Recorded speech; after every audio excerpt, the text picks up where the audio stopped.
Hello everyone, this is the basic guide kung paano tayo magdaragdag ng ating investment sa ating Soldibo Mutual Fund. First, open natin ang ating IMG portal. Mag-login po tayo using your IMG username and password. Pag na-open mo na, scroll up mo lang and then hanapin mo yung Soldibo Fund Program. Click mo lang itong View Portfolio. Pag na-open mo na, makikita mo dito yung iyong statement of account. Next, click mo itong 3 bars sa upper right side. Next, pili ka lang ng gagawin mo. So, since mag-add tayo ng ating investment, ang i-click po natin dito ay ang add subscription. Next window, mapupunta ka sa kiosk 2. I-click po natin ang search. I-type natin ang ating code at kapag lumabas na yung ating pangalan, i-press lang po natin yung ating name. Click the fund and pili lang po tayo kung saan natin mas preferred na maglagay ng ating investment. Ako po parehas ko po siyang nilalagyan. Sa case ninyo, it depends on nyo po kung alin lang muna ang gusto nyo pong unahing lagyan. For example, ang lalagyan muna natin ay ang Soldibo Strategic Growth Fund.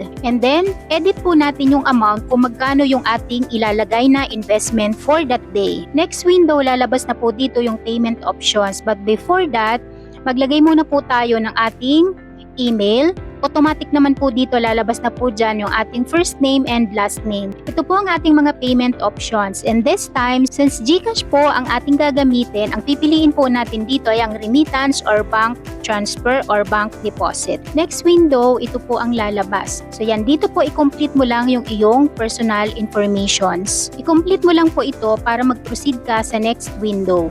Next, click mo itong payment method and then click next.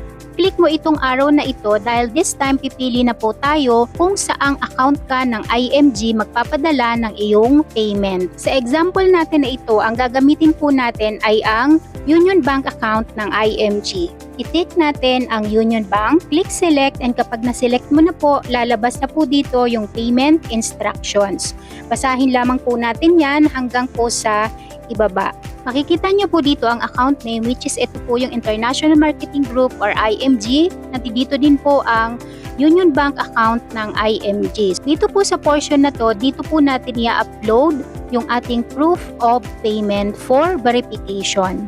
By the way po, kung tama po ang pagkakatype natin ng ating email, ay matatanggap din po natin ito sa ating email, yung ating payment instructions. For the uploading ng payment, punta ka lamang po sa aking YouTube channel para sa guide kung papaano ka magpi-payment. Meron po tayong iba't ibang payment guide na ating ginawa para sa guide ng lahat ng mga IMG members. Paalala na huwag kalimutang mag-upload ng iyong payment dahil magiging reality lang yan kung tayo po ay nakapag-upload ng ating payment ng ating Soldibo Mutual Fund. Congratulations po sa lahat na tuloy-tuloy na nakakapagdagdag sa ating Soldibo Mutual Fund investment.